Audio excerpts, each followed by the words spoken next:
Assalamualaikum warahmatullahi wabarakatuh. Waalaikumsalam. Makan ayam ke Bekasi.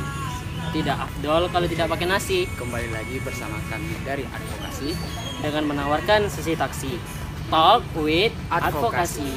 Bersama saya Fikri Marwansyah Dan saya Muhammad Fadil Atawis Mendra. di taksi. Episode kedua. Nah, di episode kedua kali ini kita kedatangan narasumber yang sangat spesial. Wah, siapa lagi yang tidak tahu Kanda kita satu ini? Kakanda Dobi Umbara. Beliau demisioner Komisioner Kemenhadkesma Kabinet Negara Bertuah tahun 2020-2021. Udah pasti keren banget dong. Nah, Kanda, sebelum kita mulai ngobrol-ngobrol nih, mari kita sapa dulu para sobat Tika yang sedang menonton. Jadi kami bilang hai sobat. Gimana cara Hai gini? sobat Tika. Sobat Tika gini. Tiga. Hai Sobat Tika. Semoga Sobat Tika yang di rumah atau dimanapun berada tetap dalam kondisi sehat. Tetap menjaga kesehatan, jangan lupa pakai masker jika di dalam maupun di luar ruangan. Agar mudah-mudahan endemi kali ini cepat selesai di Indonesia ini begitu. Amin. Nah, seperti yang sudah diketahui tadi, kami dari Advokasi Masda mengundang narasumber Kakanda Dobi Umbara untuk membahas hal yang penting yang selalu saja terjadi dan masih terjadi di Indonesia. Mungkin boleh Kanda untuk memperkenalkan diri terlebih dahulu.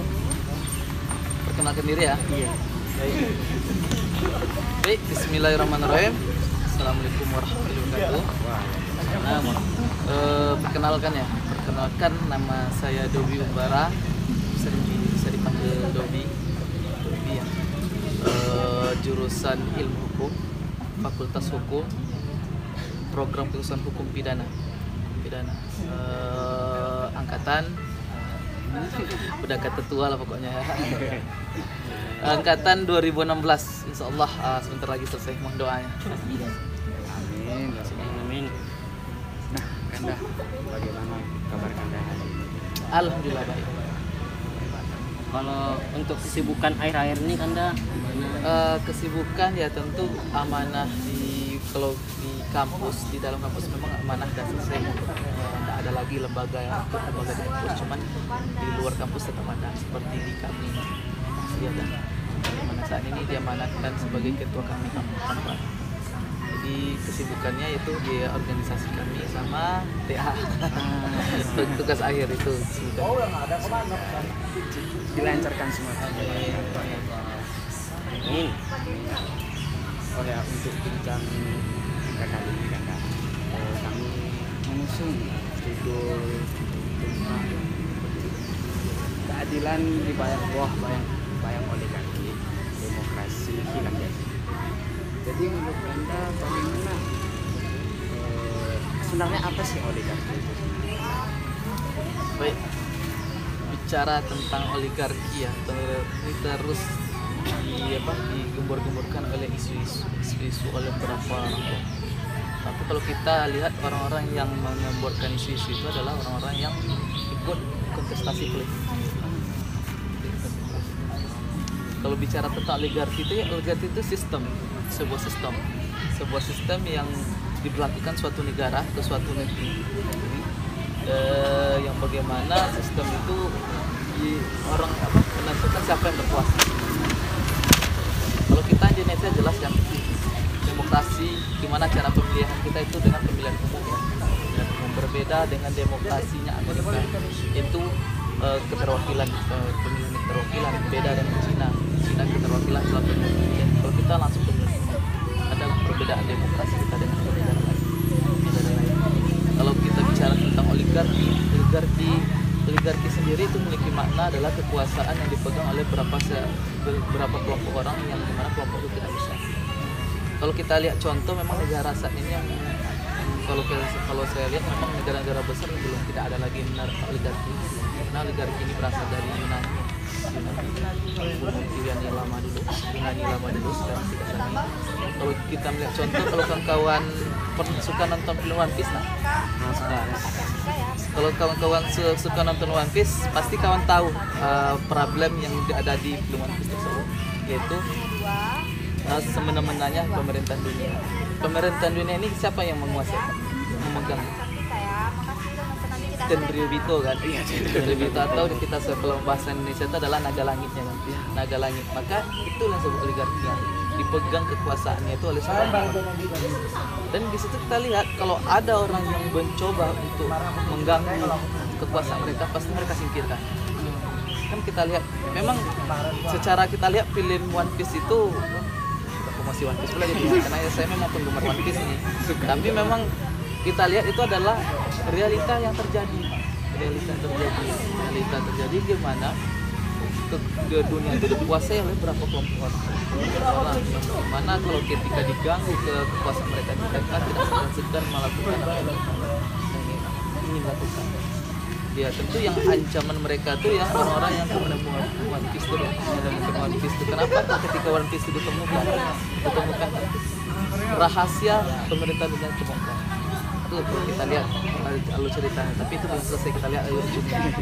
Itu apa gambaran oligarki itu sendiri. Lihat ada sekelompok orang bagaimana menguasai suatu negeri atau negeri, bagaimana mereka berkota secara kelompok, dan mereka pun tidak bisa dikatakan secara mayoritas semua, tapi mereka memegang kekuasaan. Berbeda dengan monarki atau dinasti, ya dinasti kan secara keturunan.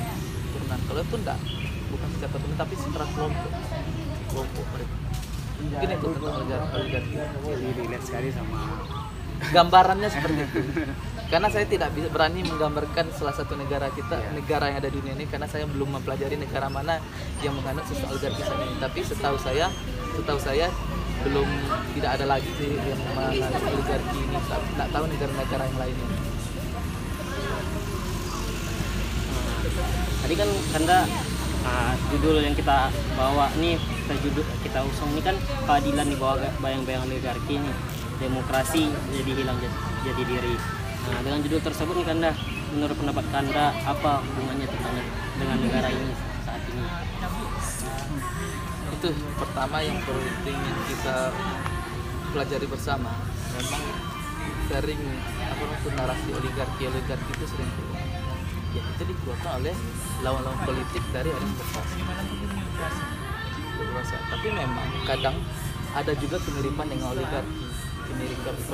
Memang karena ya kita beda agama kiri kan. Kan ada salah satu kalau kelompok penguasa Indonesia saat ini ya, kita sebut namanya yang menguasai Indonesia saat ini ya. Tapi secara implementasi pelaksanaan, tapi secara sistem kita demokrasi, pemilihan kita demokrasi. Mungkin dengan cara demokrasi itu mereka berhasil berkuasa, tapi kan itu tidak selalu bertahan, kadang bisa digantikan. Kalau umpamanya dikatakan tadi oligarki dibayang-bayang oligarki, saya tidak berani bilang keadilan Indonesia itu di bawah bayang-bayang oligarki. Tapi memang kita akui keadilan di Indonesia ini masih kurang. Jangankan di Indonesia, di kampus kita ini masih kurang keadilan. Contoh yang terbaru apa? Terbaru itu adalah wisuda kita online kan, sedangkan sebelum hari satu sebelum wisuda itu pengukuhan guru besar secara offline. Itu apakah itu keadilan? Tidak. Di kampus kita sendiri tidak ada. Kurang keadilan. Tidak merata keadilan yang seharusnya kita bisa melaksanakan wisuda offline tapi tidak bisa. Tapi malah yang lain tuh bisa. Yang sama yang viral saat ini di UNP kan, kalau kawan cek ada yang ikuti IG UNP kan, UNP bergoyang kan. Setelah konser itu besoknya wisuda online.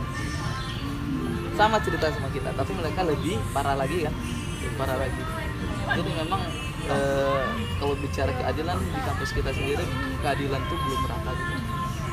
Maka butuh kita mahasiswa ini yang terus mengkritisi hal tersebut supaya keadilan itu terjadi. Itu kalau mau bicara tentang keadilan.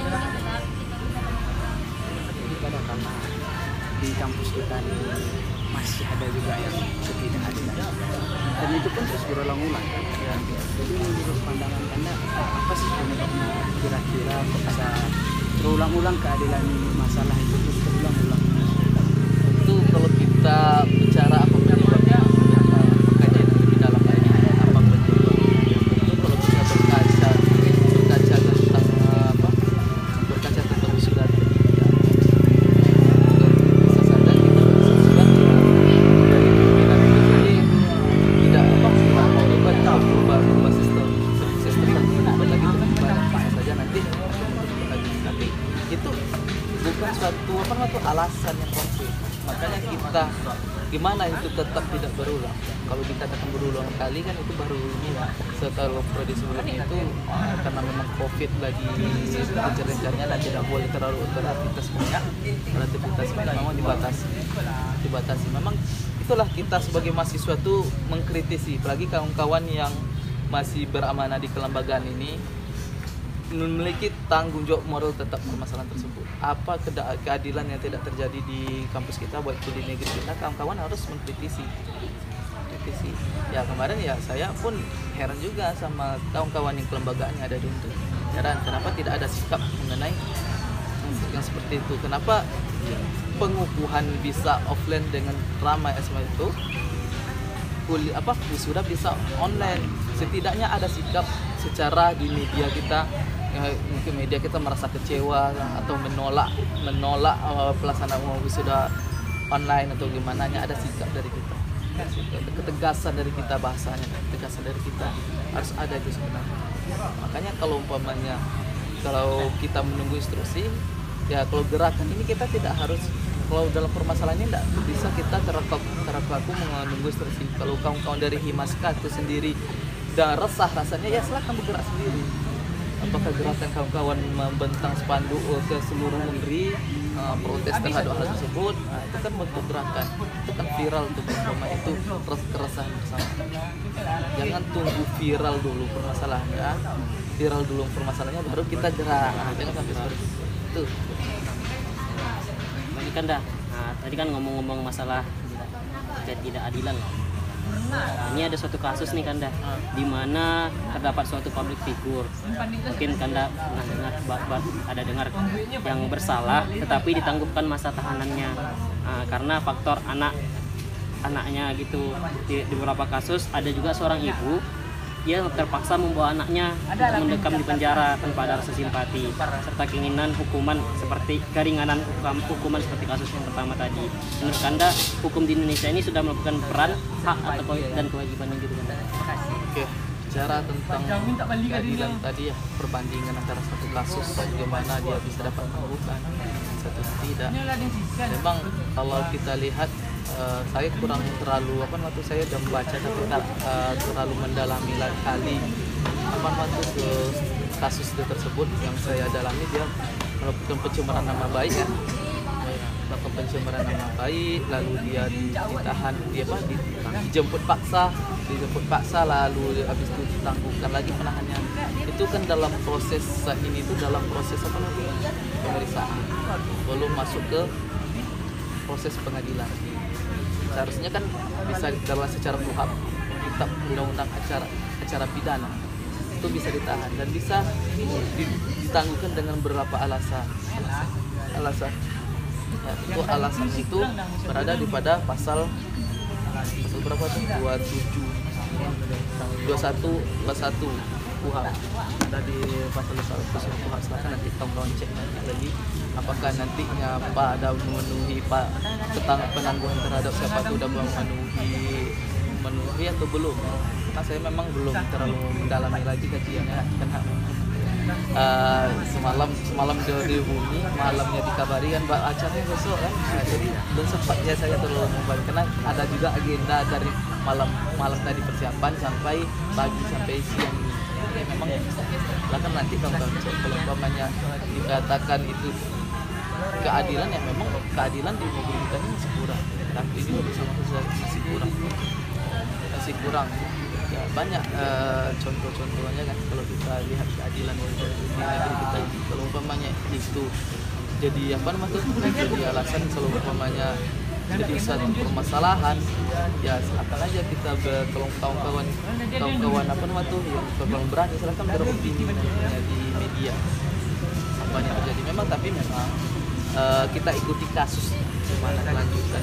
Memang ini proses pemeriksaan kan nanti masuk ke proses pengadilan. Kalau saya lihat ini seperti kasusnya pelecehan dari Pak Suharto, pelecehan dari apa, kasus pelecehan dari dekan salah satu dekan di Unri itu, salah satu dekan di Unri kan kemarin sebelum diputuskan dia bebas, dalam pemeriksaan kan dia tidak ditahan kan, karena dapat jaminan oleh kuasa hukumnya, dapat jaminan, dan ini dapat jaminan juga dari kuasa hukumnya dengan catatan dia melapor setiap minggunya kan, dengan catatan pertimbangan kenapa dia tidak tidak ditahan karena ada anak yang mau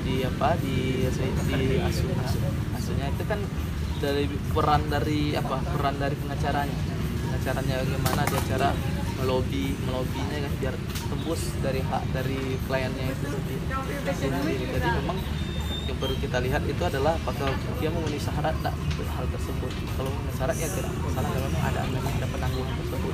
Tapi kita lihat nanti dari pengadilannya gimana proses pengadilan, apakah ada kejanggalan, tapi kita akan menjumpai, kita ikuti terus kasus-kasus tersebut. Berarti selalu diawasi terus Ya kita sebagai mahasiswa tuh kita ikuti. Kalau memang kita mau mengawal hal tersebut. Cuman kalau mau kawan-kawan yang mengawalnya jangan terfokus ke sana, karena permasalahan di Indonesia ini banyak. Sembako masih mahal kan, pembeli polemik KUHP masih belum selesai kan? Masih banyak permasalahan yang penting yang kita kawal secara bersama. Hanya salah satu kasus. Jadi kan tadi ada KUHP, ada pencemaran. Jadi menurut Anda yang tentang RKUHP saat ini, apakah itu tidak termasuk salah satu di balik bayang-bayang itu pemerintah itu sedang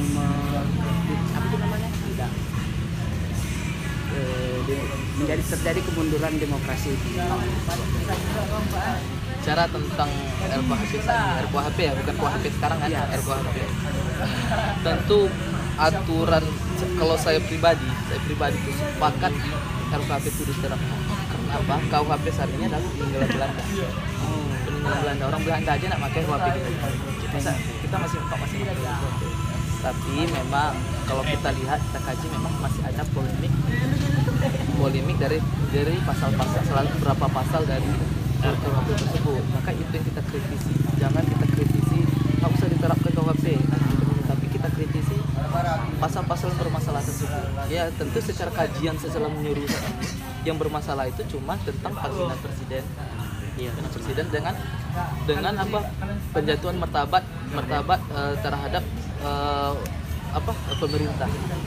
Itu kan bahasa, kalau kita lihat dari pasal itu masih abstrak. Besar kemungkinan jadi multitafsir untuk menutupi gerakan-gerakan mahasiswa atau yang lain. Jadi memang yang penting kita kritisi. Kalau dia dikatakan kemunduran demokrasi, iya ada juga kemunduran demokrasi. Sempat umpamanya nanti dibelintir oleh orang-orang yang tidak bertanggung jawab. Ketika itu disahkan, ya tentu lebih banyak bungkamnya kita. Dia mau secara penerapan perbuatan itu tentu ada kepentingan yang masuk di sana. Kalau umpamanya, makanya kita kritisi supaya pasal-pasal tersebut. Kenapa? Penghinaan presiden itu udah ada dalam KUHP yang sekarang, tapi di judicial review dihapus oleh Mahkamah Konstitusi. Sudah dihapus. Jadi pasal penghinaan presiden itu tidak ada lagi dalam KUHP. Tapi malah ketika mau disusunnya KUHP sekarang, malah itu dimasukkan lagi. Itu menjadi problem. Karena kalau secara permasalahan yang lain itu tidak ada masalah. Cuma yang menjadi sorotan kita sebagai mahasiswa atau pemerintah itu tentang itu penghinaan presiden. Ya. Memang tak masalah. Kalau tak masalah, tapi takutnya kita itu pasal itu masih karet. Karena kalau kita lihat undang ITE sekarang kan karet kali ya. Tentang penjatuhan martabat itu, tidak tahu kita gimana masih karet ini masih abstrak, jadi multitafsir, bermana banyak kan. Makanya itu menjadi kekhawatiran ketika itu menjadi disahkannya, maka memang berefek pada demokrasi itu sendiri. Dan dari hak berpendapat kita. Nanti kalau umpamanya ada pasal tentang tidak boleh menjatuh martabat pemerintah, kita orasi itu gimana bisa jadi pertama kita orasi yang keras kan. Pemerintah tidak becus dalam menjalankan roda kepemimpinannya, bisa dijatuhkan pada kita kita keras. Jadi tidak sekali lah kalian tertawa bersama kemunduran demokrasi. Kalau umpamanya pasal-pasal tentang pasal-pasal tentang mengganggu demokrasi digolkan memang itu akan mengganggu demokrasi. Kan banyak nih karena dapat juga kan dari kalau masalahnya kan rancangan ini kan sebenarnya tuh atau peraturan ini kan sebenarnya dibuat tuh untuk rakyat. Nah ini kan lebih mengarah itu ke pemerintahan sendiri bukan ke rakyat gitu. Jadi keuntungannya itu hanya terletak di pemerintah, sementara di rakyat tidak bagaimana mereka. Memang filosofi landasan pembuatan undang-undang dan filosofinya itu landasan sosiologisnya itu untuk masyarakat. Tapi secara implementasi itu banyak hukum itu produk politik. Jadi memang dalam kepemimpinan kekuasaan itu pasti ada gimana cara kita menggolkan kita. Jadi itu implementasi itu masalah terjadi. Maka itulah sebagai peran mahasiswa itu kita harus mengkritis hal tersebut supaya tidak terjadilah hal-hal kemunduran demokrasi tersebut. Berarti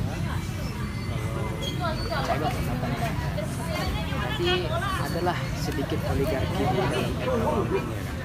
Kalau oligarki, kalau katakan oligarki, saya tidak berani bilang ada oligarki karena memang oligarki itu sendiri itu sistem, suatu sistem tidak berani saya. Tapi kalau mencederai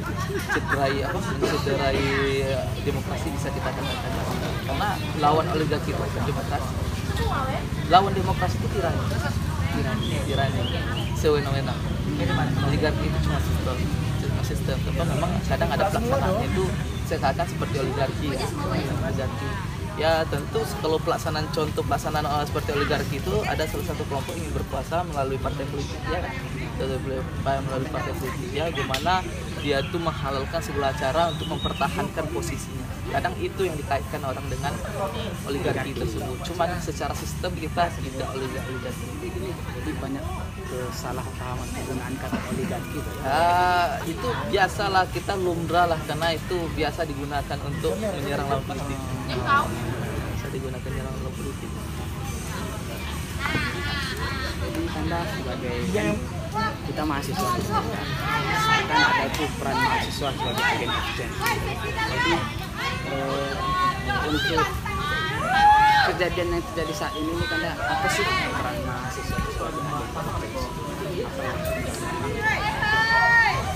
Baik, mengenai bicara tentang peran mahasiswa itu penting kita bahas secara bersama. Peran mahasiswa itu adalah agen exchange, agen kontrol. Setelah agen perubahan, setelah berubah ya tentu kita kontrol perubahan tersebut. Ya tentu mahasiswa ini adalah mitra kritisnya pemerintah atau rezim pemerintah atau pimpinan. Bukan berarti kita tuh membenci. Kita tuh tidak membenci, tapi kita tuh menyayangi. Dengan menyayangi itu dengan mengawali kebijakan mereka yang rasanya tidak adil. Gimana cara kita lakukan ya?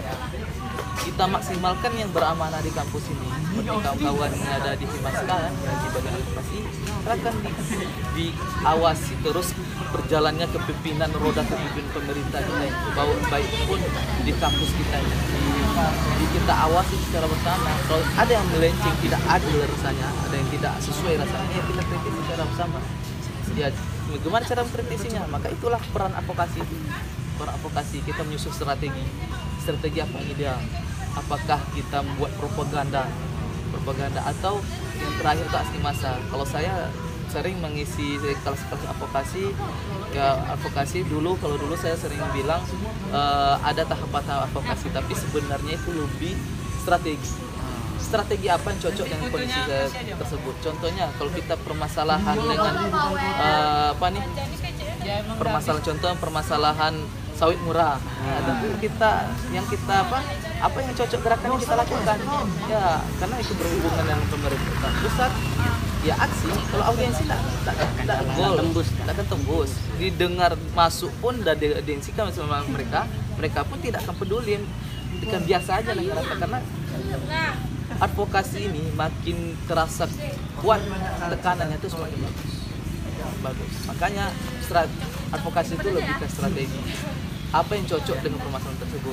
Kalau audiensinya rasanya bisa menggolkan kebijakan tersebut, ya kita audiensi kan. Kalau memang aksi jalan satu-satunya aksi gitu. Tak bisa kita tuh terlalu kaku, karena ada berapa juga pemahaman mahasiswa itu harus berturun. Kita aksi itu adalah jalan terakhir, tidak gitu konsepnya. Harus kita menganalisis apa yang cocok dengan permasalahan ini. Kalau audiensi ya audiensi. Kalau aksi. Contohnya ada dulu semasa saya tuh Revano Plaza itu lama dicairkan. Akhirnya saya bikin aksi media mengechat WR2 supaya didesak untuk segera dicairkan. Akhirnya jadi itu langkah-langkah tertentu. Kalau kita lihat di kampus kita, memang audiensi itu masih relevan, masih bisa merubah kebijakan, tapi tidak bisa monoton atau tak bisa aja terfokus kepada audiensi aja. Kalau audiensinya tidak kunjung jebol, aksi lagi ya. Harus lebih tinggi tekanan yang kita berikan. Iya, main ke propaganda. Lagi ini rektor baru kan? Iya.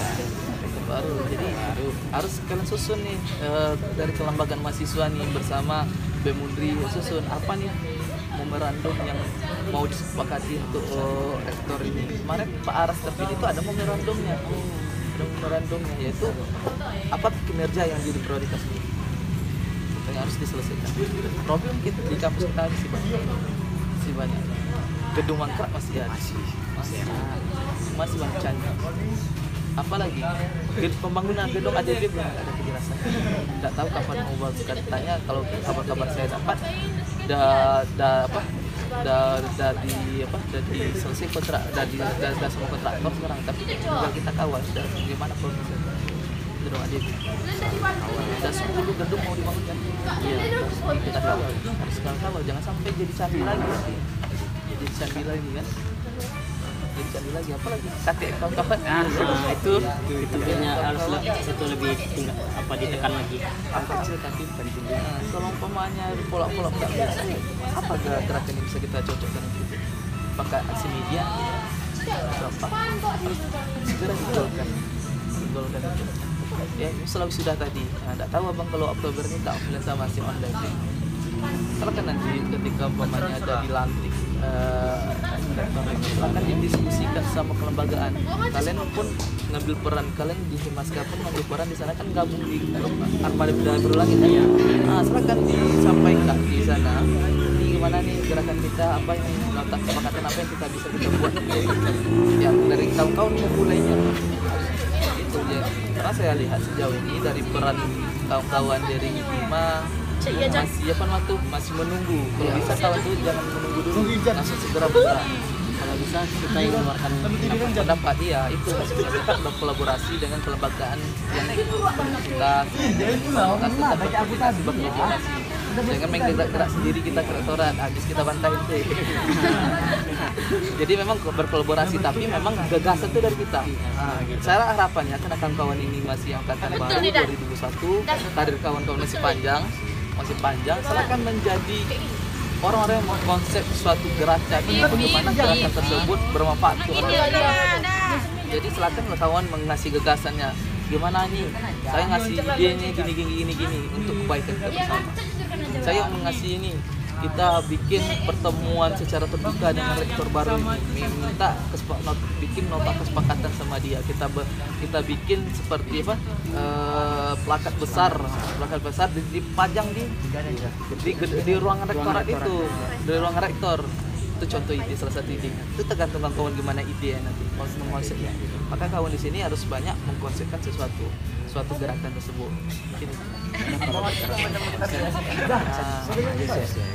Banyak dapat capeknya kita. Dan kita pun banyak dibodoh-bodoh. Ini Kanda, apalah mungkin harapan Kanda nih untuk Indonesia lebih baik ke depannya, terutama kan di kasus yang kita udah angkat nih kan termasuk melenceng dari nilai Pancasila kan, keadilan sosial. Harapannya harapan saya sendiri tentu keadilan utama, karena dalam kami sering bilang keadilan harus ditegakkan walaupun lain akan adalah atas equality pada law itu adalah atas kesederajatan di mata hukum,